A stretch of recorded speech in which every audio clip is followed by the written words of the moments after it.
안녕하세요. 최쌤의 농업톡톡의 최쌤입니다. 24년 첫 영상이네요. 구독자 여러분들 늘 건강하시고 새해 복 많이 받으세요. 포도나무 전정은 하셨을까요? 이번 주 들어서 영하 10도까지 내려가는 한파가 5일간 지속되었는데요. 금요일부터 날이 풀리기 시작했습니다. 지금쯤 전정하시면 되겠습니다. 전정은 한파를 피하고 포도나무가 물을 올리기 전까지 하시면 됩니다. 전정에 관해서는 지난 영상이 있으니까 참고해 주시면 좋겠습니다. 영상을 찾으시는 방법은 최쌤의 농업톡톡 채널에 들어가시면 화면에서 보는 것과 같이 홈, 동영상, 쇼츠, 재생 목록, 커뮤니티로 구분되어 있는데요. 여기에서 재생 목록을 누르시면은 제가 올린 동영상을 월별로 혹은 주제별로 구분해서 묶어 놓았습니다. 그래서 1월 샤인머스켓에 들어가 보시면은 5개 영상이 들어가 있고 전정에 관해서는 2개 영상이 있네요. 이렇게 영상 중에 보고 싶은 것이 있으시면 언제든지 찾아보시면 되겠습니다. 샤인머스켓 재배 면적이 2015년 이후로 급격하게 멈추지 않고 면적이 증가하다가 올해 농촌경제연구원 발표 자료를 보시면은 샤인머스켓은 23년도 대비해서 약 300헥타 정도 감소하였고 캠벨도 조금 감소하였고요. 거봉은 100헥타 정도 증가한 것이 특징입니다. 샤인머스켓이 이제는 정점을 지나서 조금 감소하면서 안정이 될 것 같습니다.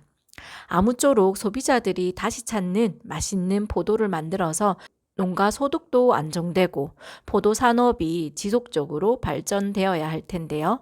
올해도 고품질 포도 생산은 기상의 영향이 클 것으로 보입니다.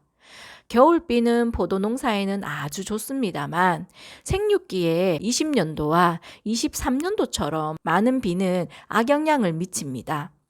비가 많으면 첫째로 식물이 살아가는 근간인 광합성을 못하니까 큰 문제가 되고요. 두 번째로 작물의 양분 흡수 균형에도 문제가 되어서 여러 가지 생리장애가 발생이 되고 세 번째로 병의 피해도 증가하여서 여러모로 포도의 품질을 떨어뜨리게 됩니다. 지피지기면 백전백승이라고 했습니다. 적을 알고 나를 알면은 100번 싸워 100번 이긴다는 뜻이죠. 하늘이 하는 일은 막을 수가 없으나 우리는 주어진 환경 속에서 최선을 다해서 농사를 지어야겠기에 하나라도 더 알아야겠습니다. 그래서 오늘은 무기양분, 비료의 흡수와 이동성에 대해서 알아보고 비가 많을 때 비료는 어찌 되는지 그럼 우리가 어떻게 하면 좋을지 생각해 보겠습니다. 작물 생육에는 여러 가지 무기양분, 즉 비료분이 영향을 주는데요. 비료들 중에 많이 필요한 것도 있고 적게 필요한 것도 있습니다. 또한 영양소마다 토양 내의 이동성도 다르고 작물이 흡수한 후에 식물체 몸속에서 이동 속도도 달라서 차이가 커질수록 양분 불균형의 문제가 발생이 됩니다. 양분 불균형의 문제는 첫째, 토양 산도에 따라서 양분 흡수 정도가 달라집니다. 산성 토양일 때는 질소, 인산, 가리, 칼슘 등 주요 양분 흡수율이 현저히 떨어지고 알칼리 토양에서는 미량 원소들의 흡수 불량 문제가 발생되기 때문에 꼭 토양 검사를 통해서 내 토양의 산도가 7 정도가 유지되도록 하시라고 늘 말씀드렸습니다. 이 내용도 앞에서 설명드린 재생 목록에서 지난 영상을 찾아서 다시 한번 확인해 주시면 좋겠습니다. 두 번째는 기상 여건이 양분의 흡수에 문제를 줍니다. 질소는 지온이 9도 이상, 마그네슘은 12도, 가리는 13도, 인산과 칼슘은 14도입니다. 1도 차이도 큰데 질소 대비해서 인산과 칼슘은 5도 이상 차이가 납니다. 봄철 저온으로 양파 잎이 붉은빛을 띠는 경우가 있는데요. 인산 결핍 증상입니다. 질소는 흡수가 되어서 생육은 되는 것으로 보이나 인산 흡수 불량으로 증상이 나타나는 증상입니다. 포도 재배에서도 가온 재배의 경우에 하우스 내 공기는 난방기를 통해서 올려주는데요. 난방기를 튼다고 해서 지온까지 쉽게 올라가지는 않죠. 그래서 투명 비닐 멀칭을 한다든지 추결 물주머니를 만들어서 지온을 올린다든지 여러 가지 방법으로 지온을 올려서 뿌리의 생육을 향상시키고 양분을 고루 흡수시키고자 하고 있습니다. 지온은 안 오르는데 지상부 온도만 올려줄 경우에 발화는 되나 질소 흡수 대비 칼슘 흡수가 안 되니까 세포가 단단하지 못하고 신초가 연약하게 되는 것입니다. 따라서 가온 재배는 지온 올리기에 신경을 많이 쓰셔서 뿌리의 발달과 양분 흡수의 균형을 맞추도록 노력해야 합니다. 세 번째는 양분의 이동성입니다. 비료 양분은 토양 내에서 이동이 다르고 흡수 후에 식물체 내에서도 이동이 다릅니다. 표를 보시면은 토양 내 이동성은 질산태, 질소, 황, 붕소는 토양 내 이동성이 좋고 인, 칼륨, 칼슘, 마그네슘, 철, 망간 등은 토양 내에서 이동이 잘 안 됩니다. 따라서 이동성이 좋지 못한 것은 잔뿌리가 많을수록 흡수를 잘 할 수가 있겠습니다. 다음은 식물 내에서 이동성입니다. 질산태 질소는 토양 내 이동성이 좋고 식물 체내에서도 이동성이 아주 좋습니다. 질소는 식물이 가장 많이 필요로 하는 양분이니 이렇듯 잘 흡수할 수 있는 구조인 것 같습니다. 인, 칼륨, 황, 마그네슘 또한 식물체 내에서는 이동성이 좋습니다. 그러나 특징적인 것은 칼슘과 붕소는 식물체 내에서 이동성이 아주 좋지 않습니다. 칼슘과 붕소는 이동 속도가 느려서 부족할 경우 결핍 증상이 신초나 열매 끝부분에서 나타납니다. 질소는 빨리 이동해서 신초의 세포가 커지는데 칼슘과 붕소는 질소의 속도보다 훨씬 늦으니 결핍 증상이 나타나는 것입니다. 더욱이 추비로 질소가 많은 경우에 차이는 더 벌어지게 될 것입니다. 이동성이 좋은 질소 흡수가 많이 되고 상대적으로 세포를 단단하게 해주는 칼슘 흡수가 부족해서 세포는 빠르게 비대되는 데 비해서 단단해지지 못하여서 신초가 연약하고 열매가 단단하지 못하고 무르게 되어서 저장성이 떨어집니다.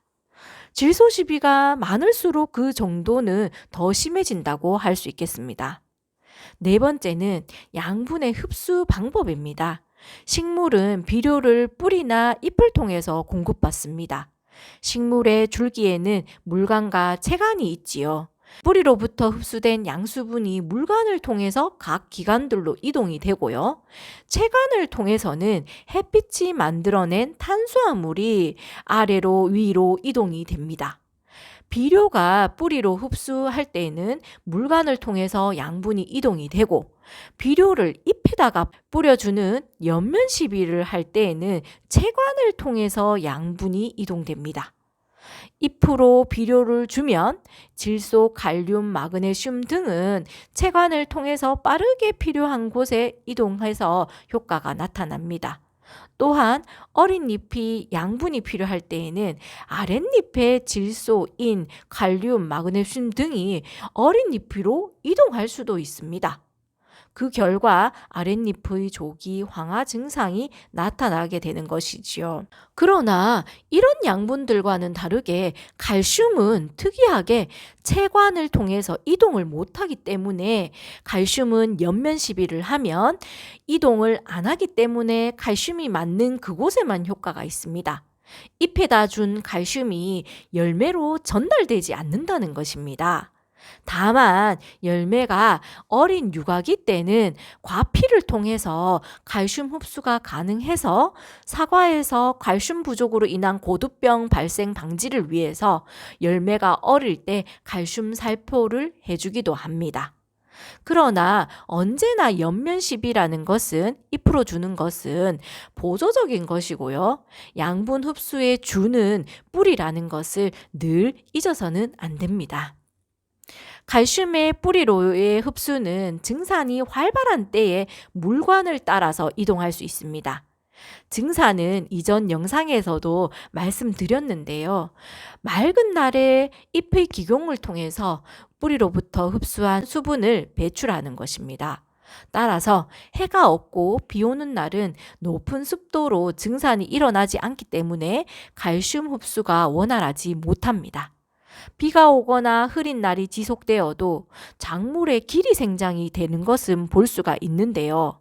강합성을 못해서 탄수화물 생성이 부족하고 칼슘이 결핍이 되어서 연약해지고 품질이 떨어지게 됩니다. 23년도 5월 포도 생장기를 떠올려 보겠습니다. 평년 대비해서 5월달 비가 아주 많았고 지베렐린 처리 시기에 전국적으로 곤란을 겪었습니다. 때를 맞추기가 어려웠고 꽃더리와 송이축 기형이 많이 발생이 되었습니다. 햇빛이 부족하여서 광합성으로 만들어낸 탄소 동화 양분이 적었고 또한 칼슘 부족이 큰 영향을 주었습니다. 칼슘은 토양 내 이동성이 적어서 흡수하기도 어렵고 증산이 활발할 때 물관을 따라 이동되는데 비가 오고 흐리면 칼슘이 반드시 부족하게 됩니다. 따라서 사진에서 보시는 것처럼 탄수화물과 칼슘이 부족한 데 비하여 상대적으로 질소의 비가 커서 꽃송이가 힘이 없이 길어지고 늘어져서 송이축이 돼지꼬리 마냥 말리고 꽃더리까지 발생되는 증상들이 대부분 농가에서 발생이 되었습니다. 칼슘은 세포 분열과도 관계가 되고 세포벽을 단단하게 하는 역할을 합니다. 세포가 연약해지면 병해충 피해도 커지게 됩니다. 우리나라는 생육기에 비가 많아서 대부분 작물에서 칼슘 연면 시비를 잘해준 잎과 그렇지 않은 경우와 병의 피해 정도가 다른 것을 경험적으로 아실 수가 있습니다. 비가 많을 때나 포도알 비대기 때 질소 가리를 준비하실 때 칼슘에 대해서도 꼭 생각하셔서 공급될 수 있도록 하셔야겠습니다. 크기만 키울 것이 아니라 단단하게 키워야 할 것입니다. 올해도 기상 상태가 좋지 않아서 염려가 됩니다. 제발 겨울비가 많은 대신에 생육기에 비가 오지 않아서 내가 주는 물로만 자라서 고품질 포도를 생산할 수 있기를 간절히 바라봅니다. 오늘은 양분의 이동성과 특성에 대해서 말씀드렸는데요. 한 번에 모든 것을 다 알 수는 없다 해도 함께 조금씩 알아가셨으면 좋겠습니다. 아무쪼록 올해 농사에도 조금이나마 도움이 되었으면 좋겠습니다. 오늘도 최쌤이었습니다.